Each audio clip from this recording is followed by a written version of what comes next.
it's Jess from Meyer Hatchery. We are all doing so much baking for the holidays right now.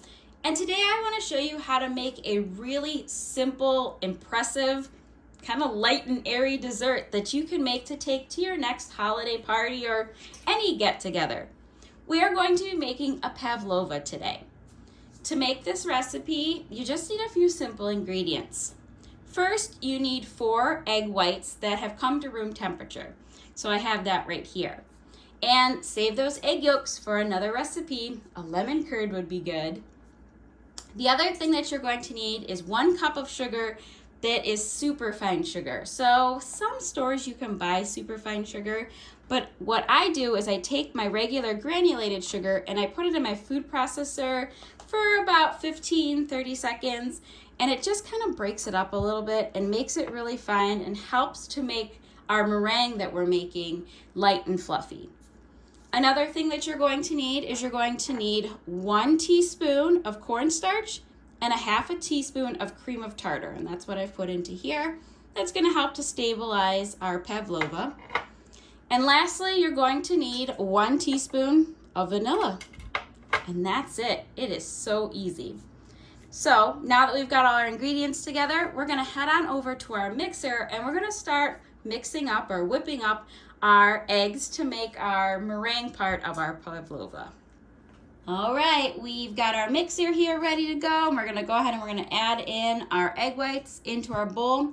And we're going to allow this to mix for about 5 minutes or until our egg whites are at a soft peak consistency. And I'm going to show you what that looks like when we get there.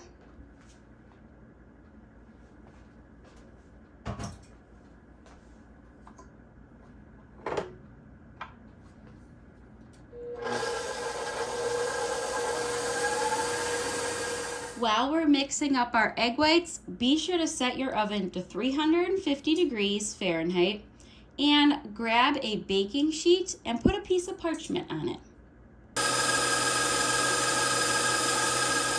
All right, so our egg whites here have kind of a soft peak consistency.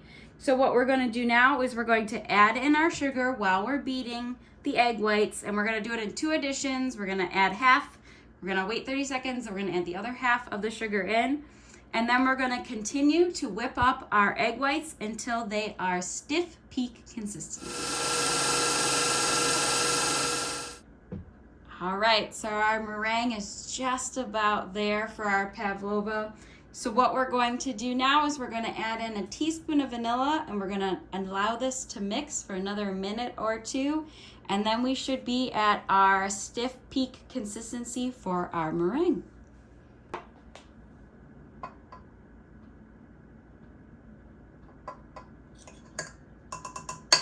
All right, so here's what our meringue looks like now after it's all mixed up and has good stiff peak consistency.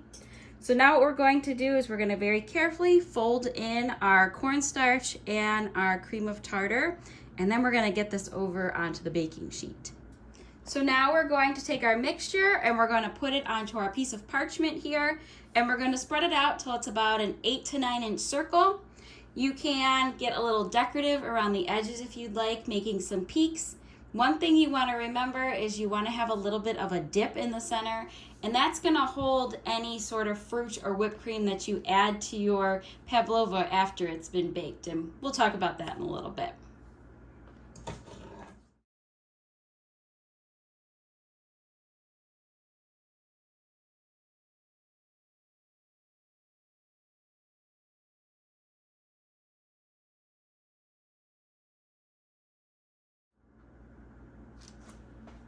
Oh, I think it looks lovely. So now what we're going to do is we're going to put this in the oven that is set to 350 degrees Fahrenheit. And as soon as we close the door, we're going to drop the temperature to 200 degrees Fahrenheit. And we're going to allow this to cook for about 90 minutes. It'll be done when it is set and kind of slightly brown, but not too brown. You don't want it to burn.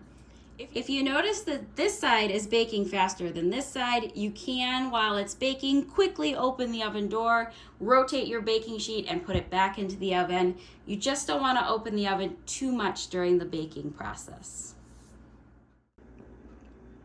The really great thing about the pavlova is the outside is nice and crisp, but the inside is almost like a soft, fluffy marshmallow.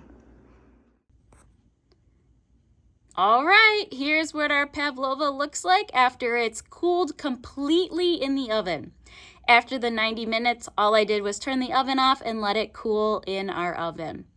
I'm going to add some whipped cream and some fresh blueberry sauce to the top of our pavlova, but you could add whatever you'd like on top. Hopefully I've given you some inspiration on how to make your own special pavlova dessert. If you have any questions, be sure to let us know in the comments below. As always, make sure to subscribe to our YouTube channel and click that bell so you're the first to know every time a new video has been released. Thank you so much for watching.